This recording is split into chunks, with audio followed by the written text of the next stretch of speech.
Ladies and gentlemen, please welcome to the stage General Manager, BlackHat, Trey Ford.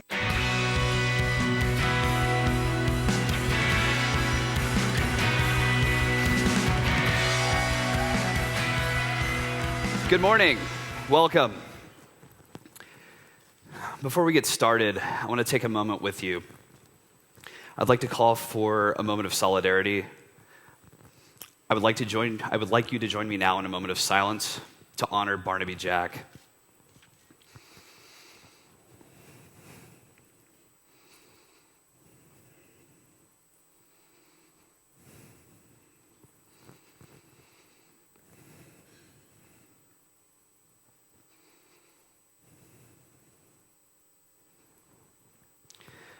BlackHat remains focused on the community. We love you guys, and that is why we're here. We know that Barnaby would be proud of the amazing work we're going to showcase this year. And with that, BlackHat is proud of what you've done and to share this with you this year. Sorry for the start with a somber note. We're actually very excited about the show this year. There's just a lot of emotion in the room. Our next speaker really does not need any kind of an introduction. I think we're all very excited to hear from the General. The time for this conversation to happen is now. BlackHat is the place for this conversation. Something we need to keep in mind is this notion that we've been nursing of a balance between security and privacy, and whether the two can coexist, and if so, how that would work. We reached out to the community. We collected questions from the BlackHat Review Board, from select members of the community. We sent those out and surveyed with you. You got that information back to us. We shared that with the General.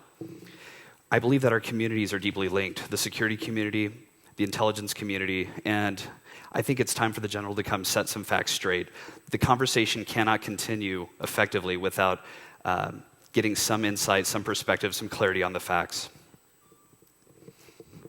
Yeah, I think I've never sensed this level of tension or apprehension in the community since, I would say, I don't know how many people here were around for the crypto wars in the late 90s, right? I mean, that was a pretty stressful time.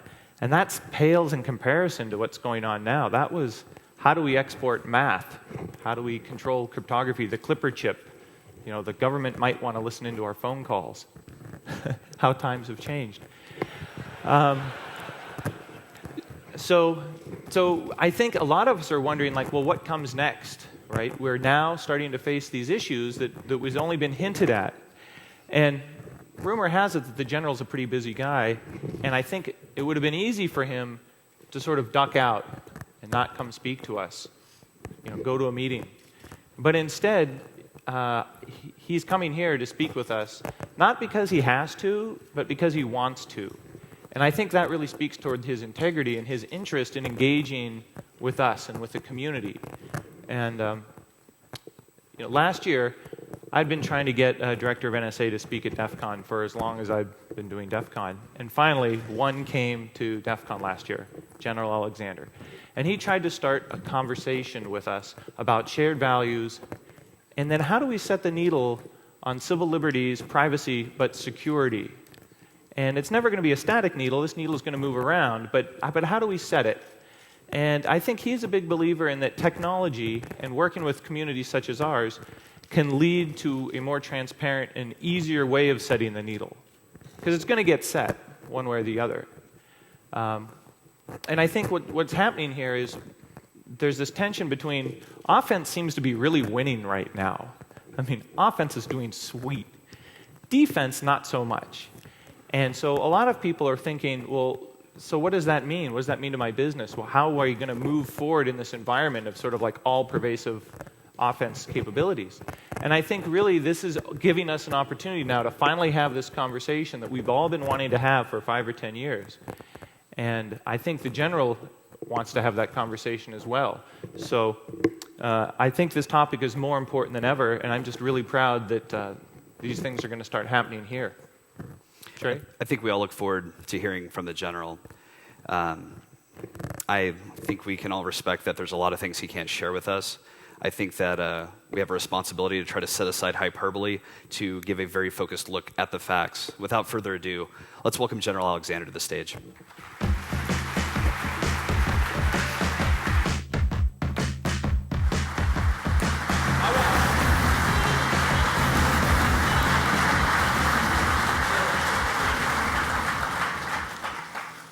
Well, Trey and Jeff, thanks for that introduction. I think what they said to start out with is the reason I'm here. This is the technical foundation for our world's communications, you folks right here.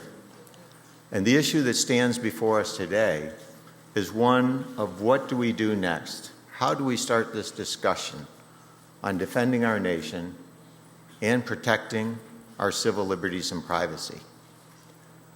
The reason I'm here is because you may have some ideas of how we can do it better. We need to hear those ideas. But equally important, from my perspective, is that you get the facts. And so what I'm going to do today is try to lay out those facts. Now, as Trey or Jeff said, there are good reasons why some of this is classified and why some of it is stuff that we just don't put out there. And the big reason from my perspective is because terrorists use our communications. They live among us. How do we come up with a program to stop terrorism and to protect our civil liberties and privacy? This is perhaps one of the biggest issues facing our country today. I also want you to get a sense for the people at the National Security Agency. It has been the greatest honor and privilege of my life to lead these noble folks.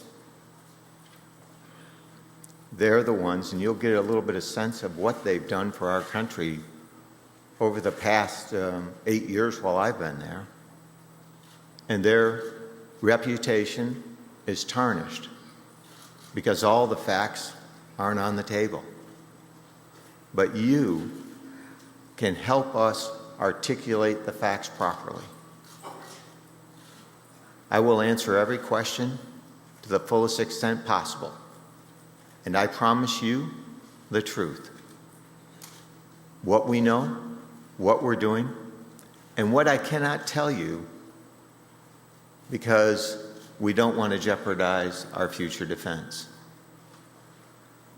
What we're going to do in this briefing is give you the facts on these programs, the business record, FISA, on FAA 702, on what we've done to stop terrorist attacks, address some of the problems that we see out there with inaccurate statements, and talk about where do we go from here. That's where you come in. We need to hear from you because the tools and the things we use are very much the same as the tools that many of you use in securing networks. The difference, in part, is the oversight and the compliance that we have in these programs. That part is missing in much of the discussion.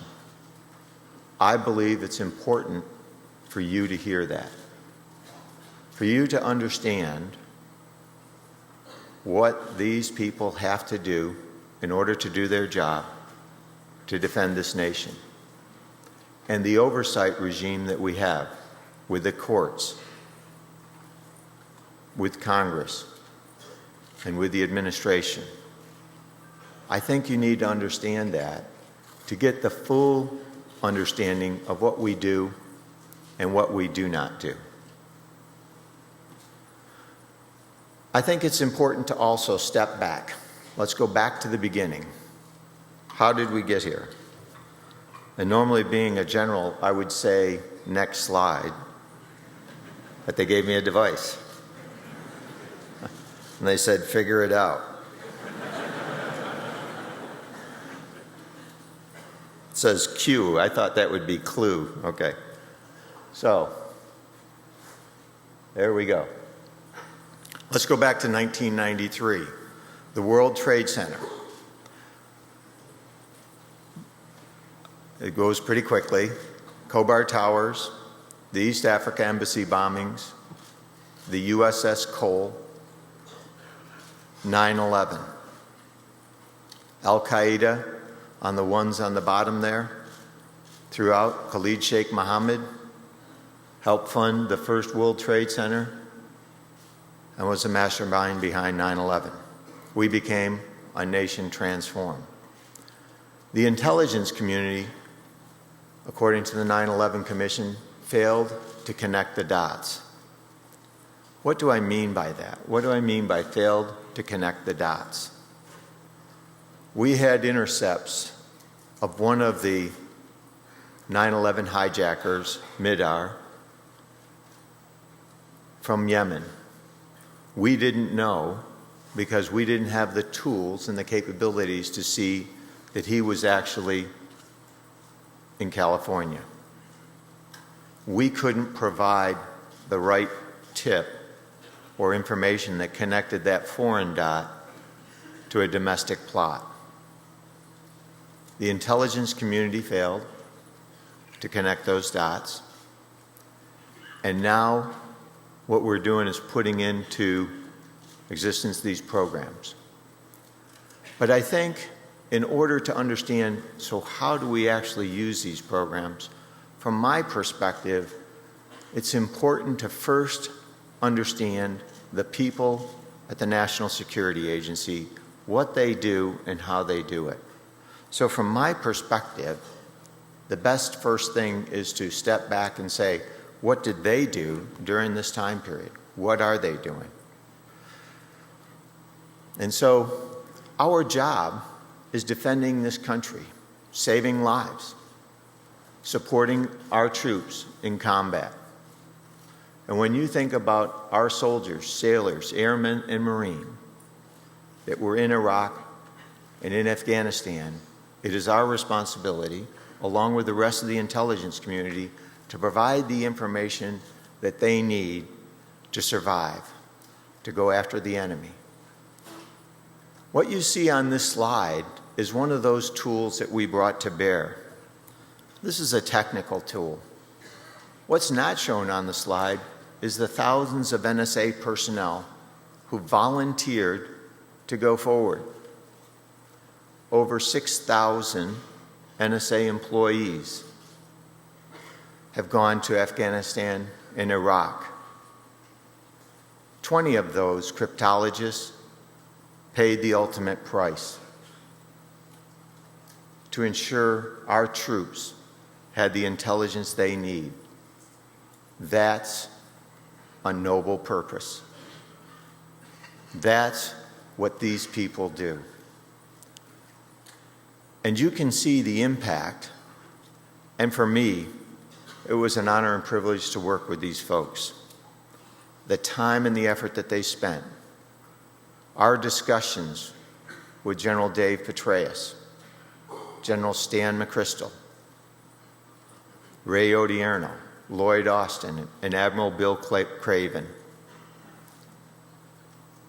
Our job was to provide that intelligence that they need and the timeliness that they needed it to help them go after the adversary. And you can see the significant drop that occurred as we implemented those capabilities in Iraq and our troops went forward. This is absolutely superb.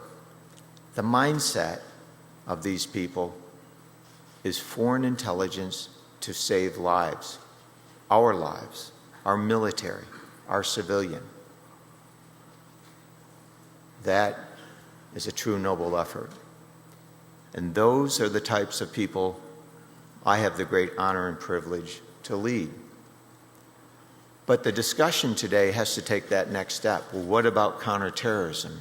And what do we do about the discussion that I put on the table from the World Trade Center in 1993 to 9/11? What now? We failed to connect the dots.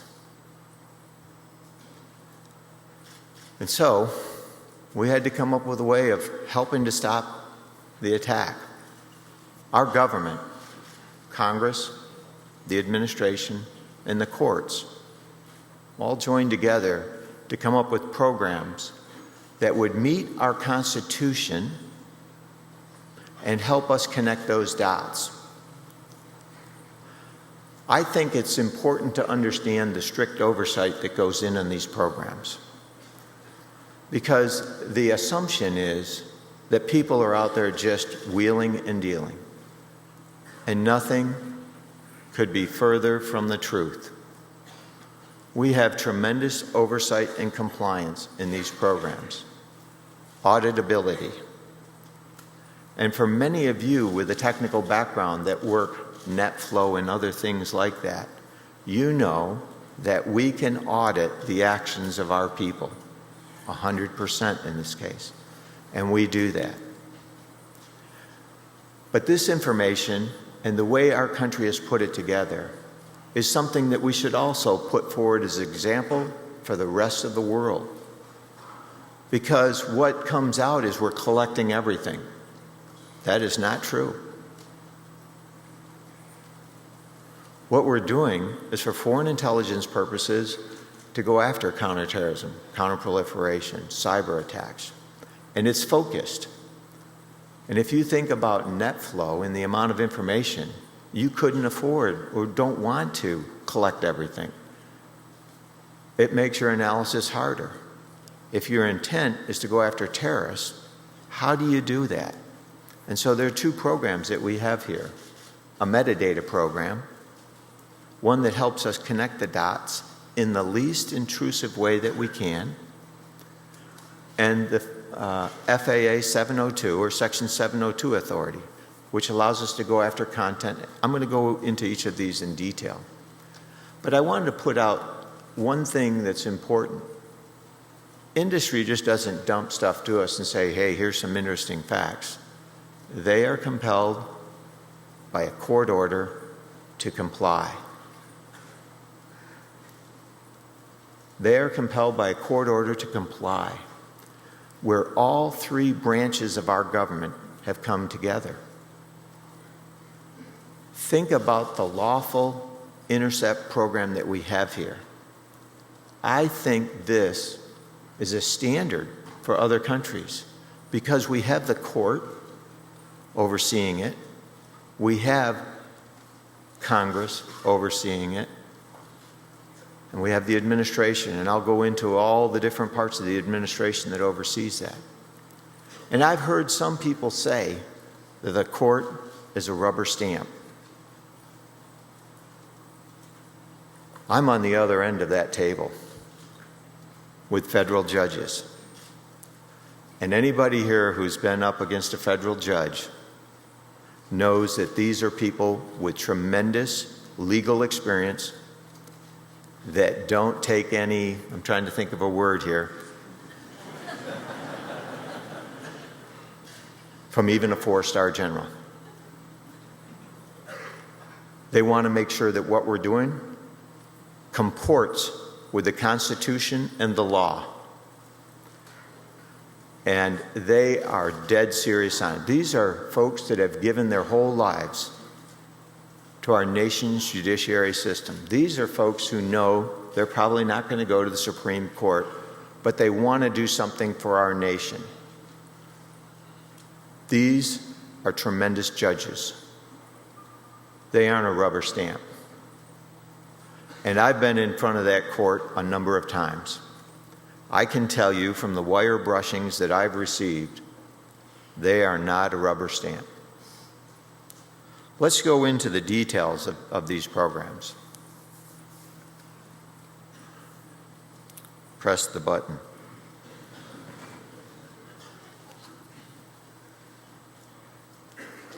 I thought it would be important to give you a picture of what our analysts actually see. There it is, on the right-hand side. This is for counterterrorism purposes, a program that is designed to go after communications of foreign terrorist organizations to help us connect those dots from a foreign actor to someone who may be in the United States trying to do us harm. This program was designed specifically to help us go after that mid-R case. I think it's important to have some of the facts on the table here and for me to give you more of those, more facts. First, as you can see, what you have is the date, time of the call, the calling number, and the called number, the duration of the call. And we also put in the origin of the metadata, and you can see it says business record FISA, just as another case, because our analysts who work this, that's a flag for them that says, heads up, this is important court data. This does not include the content of communications. This does not include your phone calls or mine, your emails nor mine, your SMS messages. There is no content. There are no names in the database, no address, no credit card numbers, and no locational information is used. Let me give you an example of how this was important, how the foreign intelligence agencies like CIA and NSA work with FBI to help stop terrorist activities. And this actually was given out publicly on Basali Moalan, a terrorist who was in California. We had an intercept of a communication in Somalia, a phone number of a person talking about terrorist activities. And that phone number, based on what they were talking about, allowed us to look into the database. What does that mean? The database is like a lockbox. The controls that go on this database are greater than any data repository in government, and the oversight is the same. To get a number approved, there are only 22 people at NSA that can approve that number. They have to prove that that meets a standard set by the court, that this has that counterterrorism nexus with Al-Qaeda-related groups. Then and only then is that number added to a list that can be queried. Only those numbers on that list can be queried into that database. If you mistype a number, the database will reject it because it has to be on that list. Only 35 analysts at NSA are authorized to run queries. They have to go through 3 separate different training regimens and pass tests to actually do queries into that database. In 2012, there were less than 300 numbers approved, bless you, approved for queries. Less than 300 numbers. Those queries resulted in 12 reports to the FBI. Those reports contained less than 500 numbers. Not millions, not hundreds of thousands, not tens of thousands, less than 500. The intent of this program was to find a terrorist actor and identify that to the FBI. If you think about it, the FBI is a great agency. Director Bob Mueller is one of the greatest people I have ever met. His agency does tremendous work for this country. Our job is not to complicate his life by giving him as many numbers as we can. Our job is to help him focus on the right numbers. And the number that we gave him in California, they had actually had, we gave that to them in 2007. In 2004, they had run an investigation on that individual, but did not have enough information to open up a full field investigation. So they closed that investigation down. In 2007, with the number we gave them, they had enough information. They take that number, and now their portion of this is they can take a national security letter, find out who that number belongs to, and they found out it was Basali Moalan. They can then, with probable cause, get a warrant. NSA only has the fact of a number. FBI can take that, see where it connects to, use national security letter and the legal authorities given to them to take the next step. That resulted in the capture of Bazali Mwalin for material support to terrorism and several co-conspirators. The other program that I would like to talk to is the one we refer to sometimes as PRISM, but PRISM is part of it. It's the FAA 702 authority.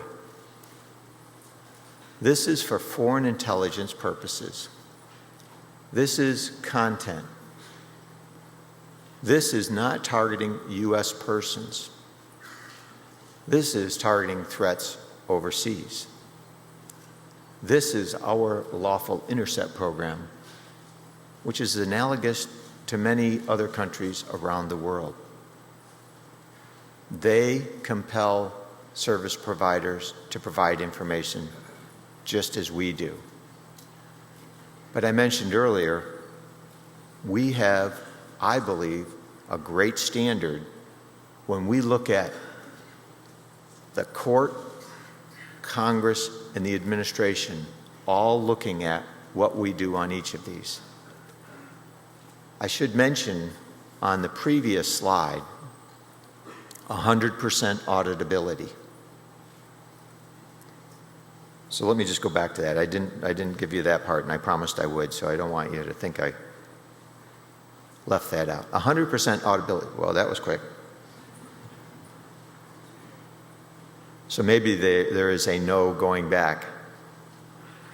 So on this program, 100% auditability on every query that we make.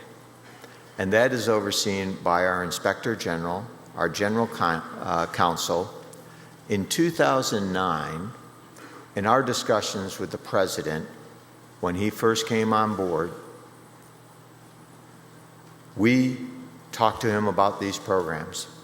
And the issue was, how do we know the compliance is there and what more could we do? We stood up, working with the committees in Congress, a directorate of compliance.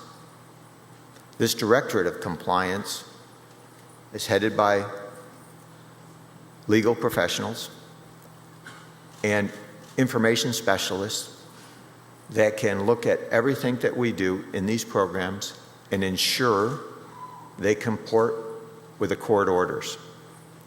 But we also have oversight from the Director of National Intelligence, General Counsel, and IG, from the Defense Department, from the Department of Justice, from the White House, from Congress, the Intel committees, and from the courts. Our people have to take courses and pass exams to use this data.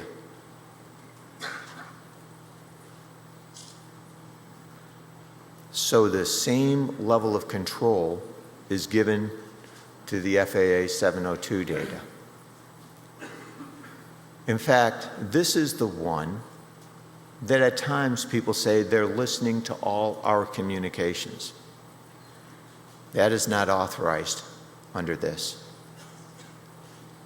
But the issue would be, for me standing up here, many are going to say, well, I hear what you're saying, but I don't trust that.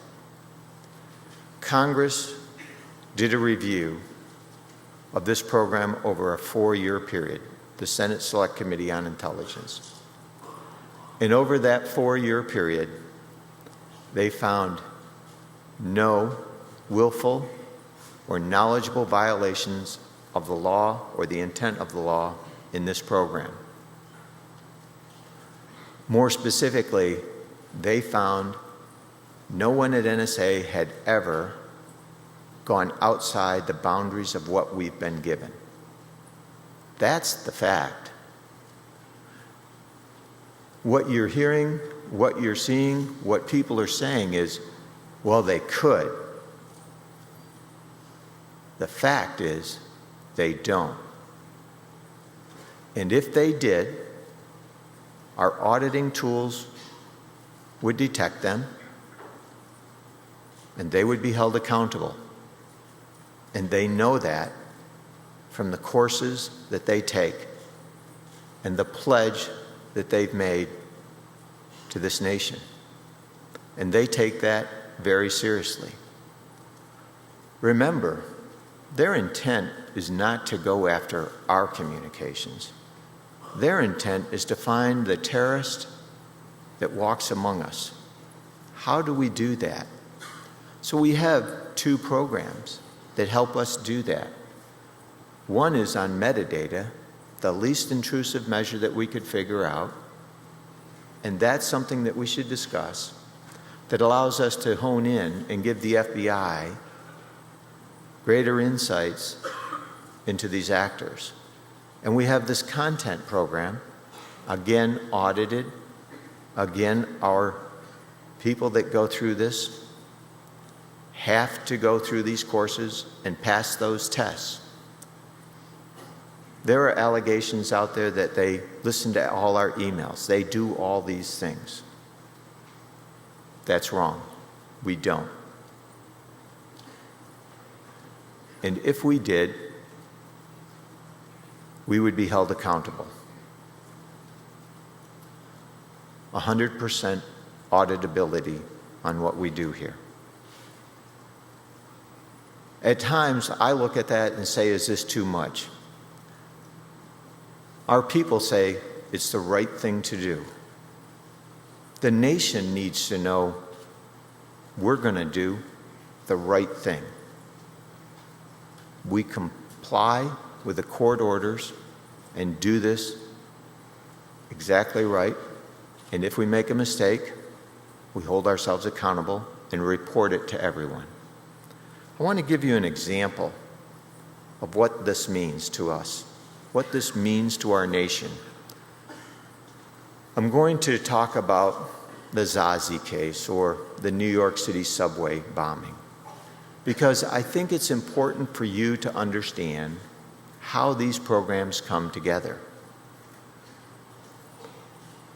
NSA, our CIA, our foreign intelligence agencies, our allies have good ways to go after terrorists. One of those was an Al-Qaeda operative operating out of Pakistan. And we had insights to some of his communications and what he was doing. We took his name and through the 702 court compelled one of the service providers to give us the content of his communications, his email. In those emails, we saw him working with an individual unknown to us, discussing an imminent terrorist attack. All we knew, they were looking for the recipes for bombs. We had an email address, and in the email was a phone number. We didn't know if the phone number was US or overseas. We gave the email address to the FBI. Again, the FBI has legal authorities then to take that email address and find out whose address is this. And this was Najibullah Zazi, a terrorist in Colorado. And they told us that the phone number that was in that email was his. We used that phone number to go into the business records FISA data because it had nexus to an Al-Qaeda related operation. We found the first connection from that phone number in Colorado to an unknown phone number to the FBI in New York City. But the important thing was that phone number in New York City also was talking to another terrorist-related actor. And on another layer out to yet another terrorist. That helped us tell the FBI that number in New York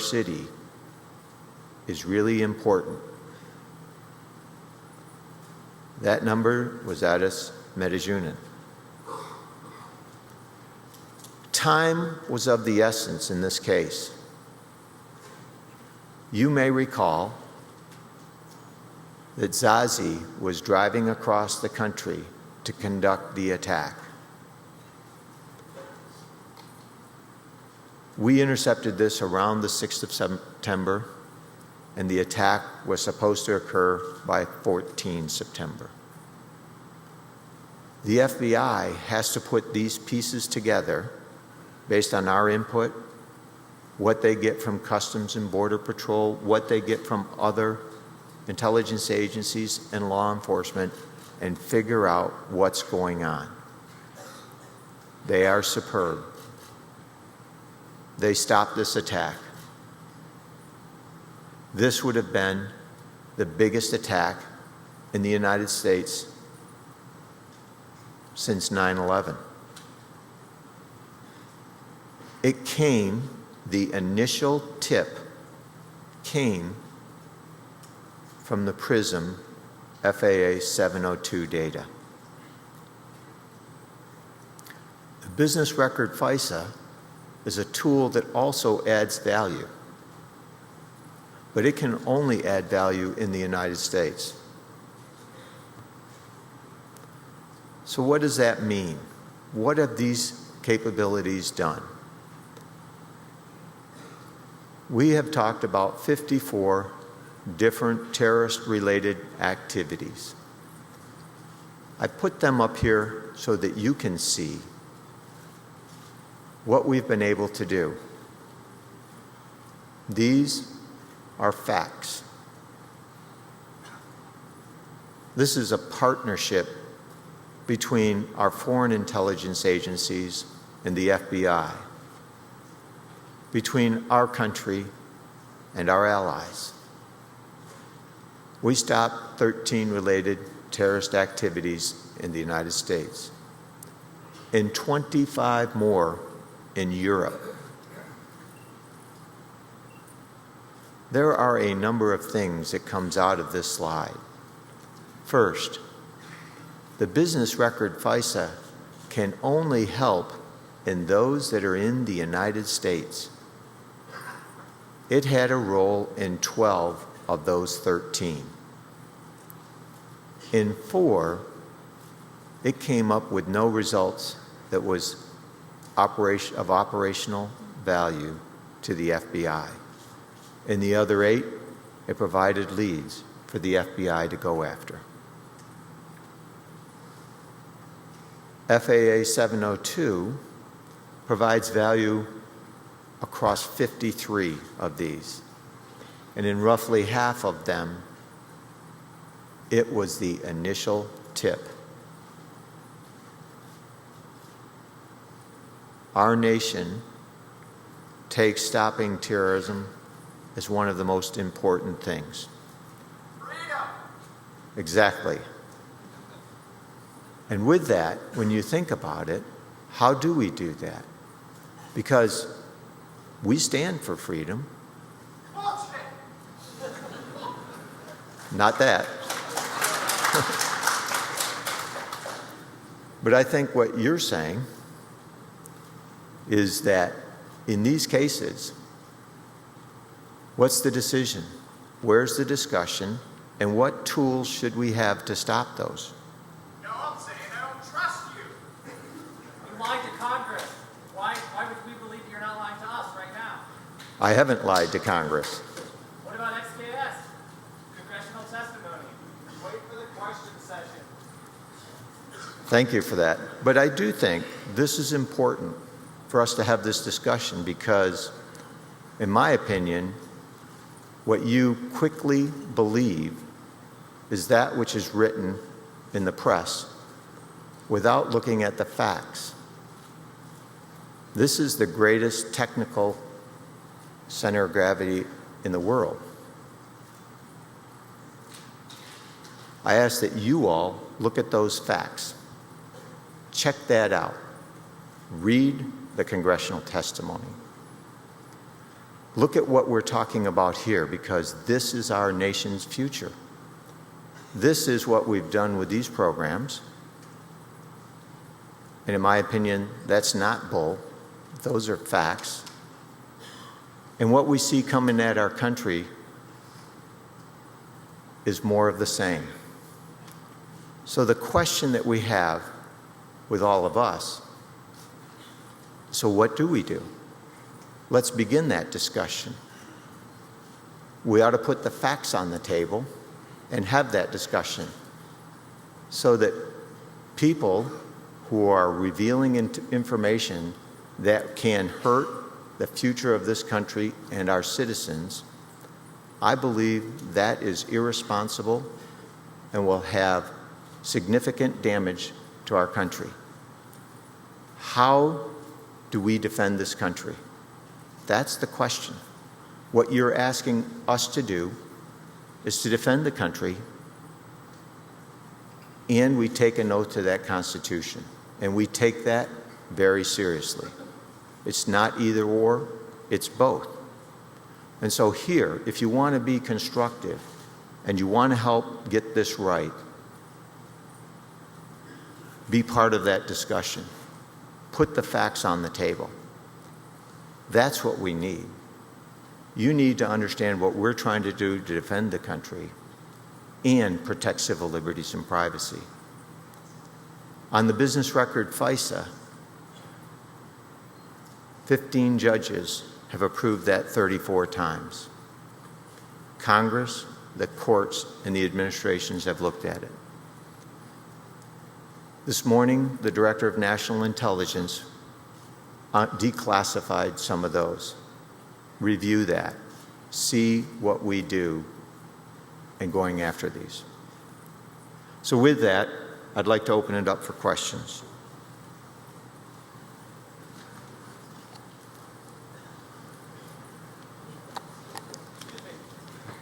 So obviously you have a lot of intelligence capabilities and analysis capabilities. Why do so many parts of the world want to attack us? Forgive me, guys. Generally speaking, we provide the keynote the opportunity to determine if he wants to accept questions from the audience or to receive them in an organized manner.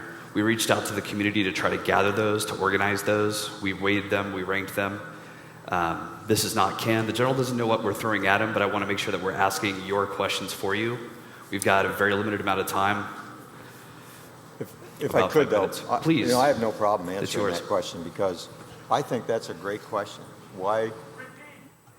Repeat the question. So the question that was asked was, so why do countries want to attack us? Why does Al-Qaeda want to attack us? Why do we stand in the way of them reaching their objective? And I think you should look at what they're trying to create, a caliphate. They believe that the Middle East should be run under the Islamic law, Sharia form of law, and that everybody should comply with that form of law. And that we, the United States, working in the Middle East, have stood in their way. They want to attack us. They want to attack us because we're bombing them. Go ahead. So it is interesting that when you look at it, go back to the facts of '93, the World Trade Center, the coal. Look at the East Africa embassy bombings. Look at 9/11. And so that's what we face. Go ahead. General, the top-rated question was question number 7 on the survey. Do you think our national security intelligence and monitoring initiatives negatively impacts our innovative domestic companies' ability to adequately grow in foreign markets over fears of backdoors or covert access? More directly, is the NSA making U.S. companies less competitive? That's a great question. So from my perspective, I think it's important that we put the facts on the table of what lawful intercept is and what these companies are compelled to comply with. And every country has lawful intercept, or almost every country has lawful intercept programs that compel companies to provide information. The difference from my perspective is the oversight by the courts, Congress, and the administration in ensuring that we do this right. Go ahead. There was a great question posed yesterday. I would like to echo that. There was a clear difference between the NSA cannot and the NSA will not. It's a discretionary or it's a preventative control. So there are both. I think there are technical things that we can do to limit our collection, and we do that. In the United States, if you think about net flow and what you do perhaps in securing a network, how you look at different parts, you can shield off certain parts from collecting net flow data. We do the same thing to ensure we comply with the law. So the domestic communications we can technically take off. But there has to be another set of standards, because the reality is communications oftentimes are international. What happens if we run into a U.S. person's communications? So part of what has been recently released talks about the minimization procedures, the training that everyone at NSA has to go through if we run across those communications. And we hold our people accountable to doing that exactly right. One question that came up a lot out of band was once a classified document is publicly leaked, as in the case of the PRISM documents, why does the classification remain the same? Why can't government employees look at the internet? Well, there's two reasons on that one. I think the issue is on this, how do we protect our nation? How do we defend it? You know, some of this is classified. It's not classified to keep it from you, a good person. It's classified because sitting among you are people who wish us harm. If we tell everybody exactly what we're doing, then the adversaries will know how to get through our defenses. That's why I believe that what has happened, the damage to our country, is significant and irreversible. What we're talking about is future terrorist attacks. And when you look on this slide here, will we have the success over the next 10 years that we've had over the last? And I think it is worth considering what would have happened in the world if those attacks, 42 of those 54, were terrorist plots. If they were successfully executed, what would that mean to our civil liberties and privacy? So those are issues. Now, why do we classify stuff? Thank you.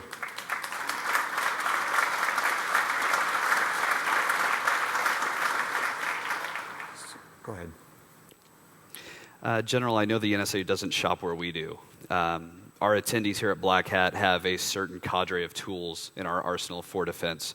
Our adversaries are well-read, well-steeped, have access to our tools and means. We appreciate the glimpse into what the NSA is doing, and I know you can't share more. But I would like you to speak to your position on whether or not these media leaks have affected the NSA. Well, it has. You know, and I think you can hear it from some of the comments that we've gotten here, the sporadic comments. You see, think about people who are willing to go forward to Iraq and Afghanistan to help ensure our soldiers, sailors, airmen, Marine, and the civilians get the intelligence that they need. I believe these are the most noble people that we have in this country. They are willing to put their lives on the line for their fellow soldiers and fellow Americans and other countries. And 20 of them lost their lives. And when you think about that, the issue is these same people who take that same oath to uphold and defend the Constitution are the ones that run these programs.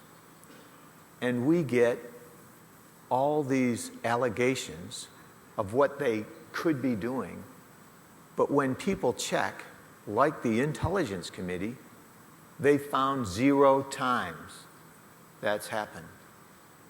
And that's no bullshit. Those are facts.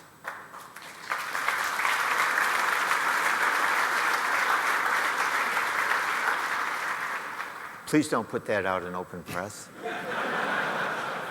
Just that one word. I have 15 grandchildren. All right, one more question before we break, General. In a moment, I'm going to talk to my mom and dad, and I just want to know, your people can't listen to me call my mom, right? That's correct. Okay. And now there's 2 parts to that. That's a yes or no question. And I think it's one. You're great. I think here's the issue as you put that out there. One, we have technical controls to limit that. And then we have policy. So the technical is they can't. I asked the same thing about my daughters. I have 4 daughters. Can I go and intercept their emails? No.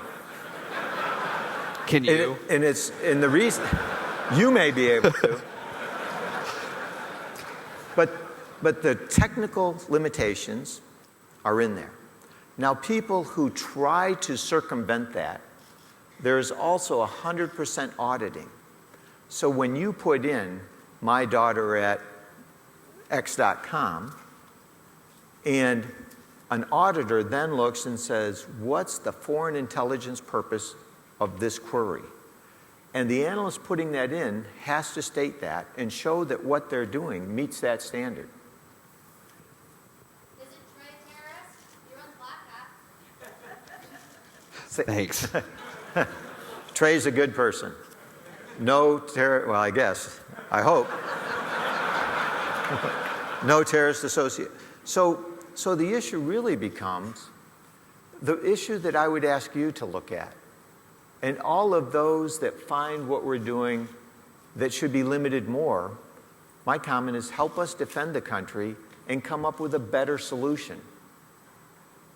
You're the greatest gathering of technical talent anywhere in the world.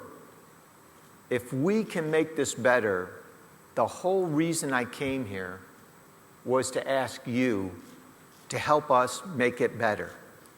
And if you disagree with what we're doing, then you should help twice as much. Read the Constitution. I have. You should too.